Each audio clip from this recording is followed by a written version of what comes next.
Beautiful day. Of course, all of that could change tomorrow, Mark. Yeah, we'll stay dry for at least a portion of it. Not everybody gets the rain, but the showers now finally starting to make their way a little further towards the east. And I know our neighbors out to the west are thrilled with that because they have just been absolutely getting lambasted with rain.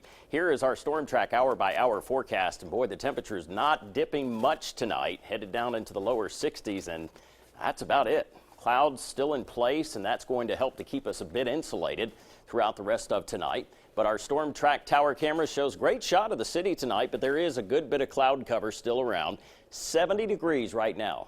Again, as I mentioned earlier, we are still in winter, so this has been unseasonably warm so far over the past several weeks, as a matter of fact. And winds are out of the south-southeast at around 13. You can see our camera shaking just a bit there. Dew point up to 56. So the atmosphere is now starting to at least set itself up to hold more water vapor, which eventually will become showers and even a few thunder showers. Right now, though, temperatures across the southeast, everybody is in on this warm tropical air, and that has helped to fuel a lot of rain out to our west.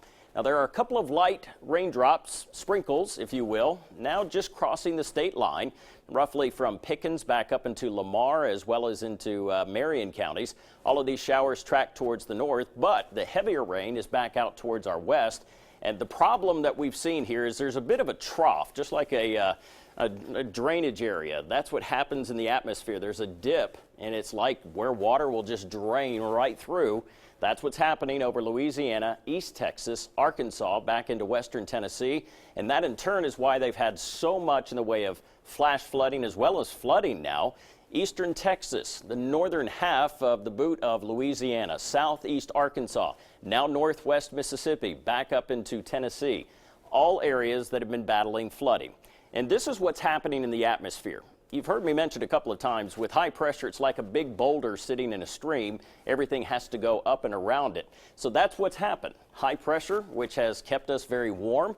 Well, that is now centered off of the coast of Florida and Georgia and South Carolina, and that will begin to track slowly towards the south and east. While the winds rotate in a clockwise motion around that high pressure, well, that wind is helping to push some of that moisture up into Alabama, Mississippi, back into the lower Mississippi Valley.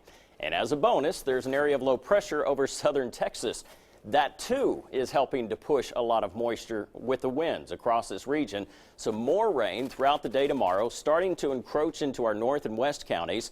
And those showers begin to become a little more prominent and a little more organized, especially as we get into Friday. There will be breaks where we're not looking at rain. Tomorrow, not everybody gets in on the Rain Act. Eastern counties will likely stay dry. And then on Saturday, there's more moisture building in. This high pressure starts to weaken and slide a little more towards the east, so that will allow that trough to slide across Alabama. So everything that will be pouring towards the north, thanks to the southerly wind, that will help to produce rain for us here locally.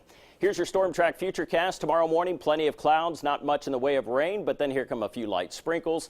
By 4 to 5 o'clock in the evening, Hamilton back over into Double Springs as well as Arley, Coleman. You're looking at rain for the rush hour.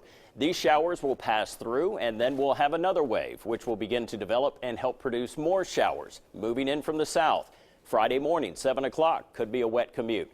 Friday afternoon into the evening hours, more rain, especially from I-65 westward.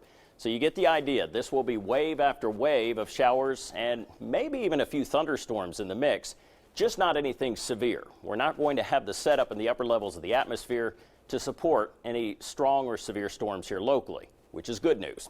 So rain scattered tomorrow and then a little more prominent Friday. Saturday, 60% coverage. And don't forget, Saturday night and early Sunday, you've got to set your clock ahead 1 hour, so we lose an hour of sleep. Sunday, we should be dry, maybe even a few peeks of the sun before rain and thunderstorms again Sunday night into early on Monday.